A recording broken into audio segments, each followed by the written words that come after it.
and everything's connected, man. So it's always interesting to see some of these moves, some of these names that you maybe remember from the past or are familiar with.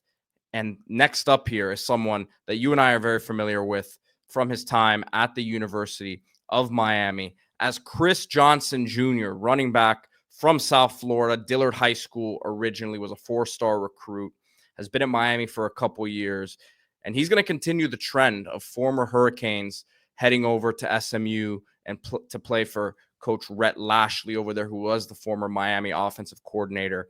The interesting thing about this one, D, is that Chris Johnson does not have any ties to Rhett Lashley. A lot of the guys that you see coming over, were recruited by Lashley, maybe played for Lashley when he was at Miami.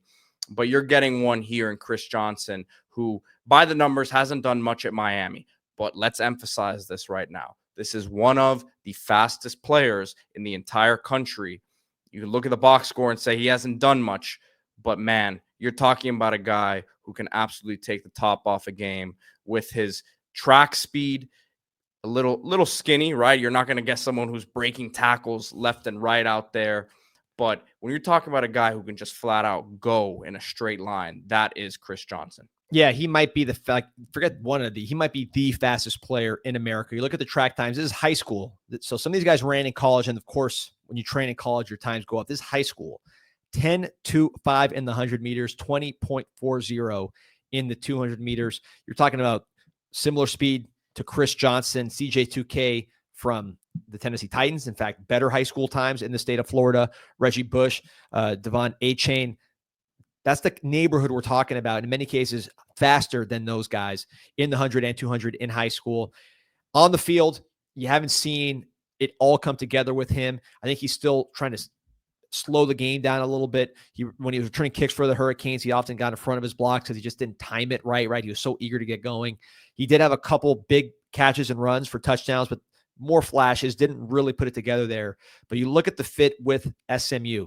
SMU took Jalen Rooster Knighton a couple of years ago. This is a running back from South Florida, under 200 pounds, speedster, originally from the University of Miami, transferred out.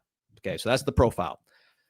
Go and get Brashard Smith, who played receiver for Miami, played running back for SMU, under 200 pounds, from South Florida, originally at the University of Miami. Goes to SMU, and he's an all-conference player, one of the best running backs in the country. So Chris Johnson is from South Florida. He's from Fort Lauderdale. He's under 200 pounds, our running back, and he's from originally the University of Miami. The pattern's pretty clear to see. You put Chris Johnson into this wide-open offense. He is faster than those two players, I think, by a significant amount. Brashard Smith's really explosive, but talk about speed.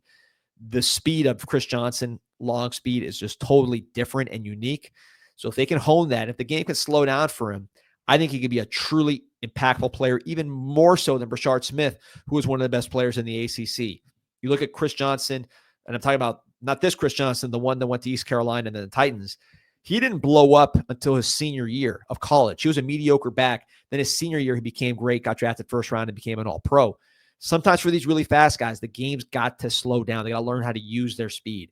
Chris Johnson, Rhett Lashley, SMU, perfect fit, an opportunity for him to find his speed. And if it clicks, this guy will be one of the most dangerous players in all of the ACC. And D, just looking at, because we do have a little insight on his time at Miami, and if for the SMU fans that are listening to this right now, why would you say it didn't necessarily work out at Miami to the extent that you think it could work at SMU?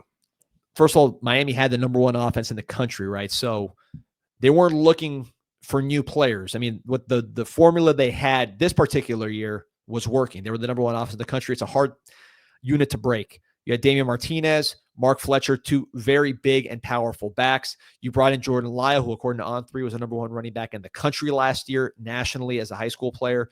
He comes in and shows a lot of flashes. Those guys are all big backs.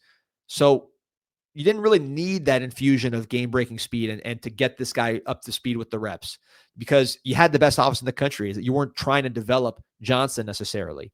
They did try early in the season to find ways to get him the ball, even as that explosive offense, but the timing wasn't really there. And I think ultimately they said, if it isn't broke, let's stop trying to cater to one player and let's just play ball.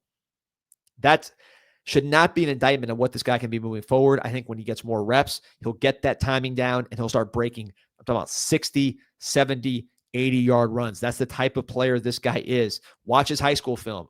against very good competition. St. Thomas Aquinas, Miami Central, the best teams, Chaminade, the best teams in South Florida. He's running against those teams and making huge plays. I think this guy has some of the most upside of anybody in the portal.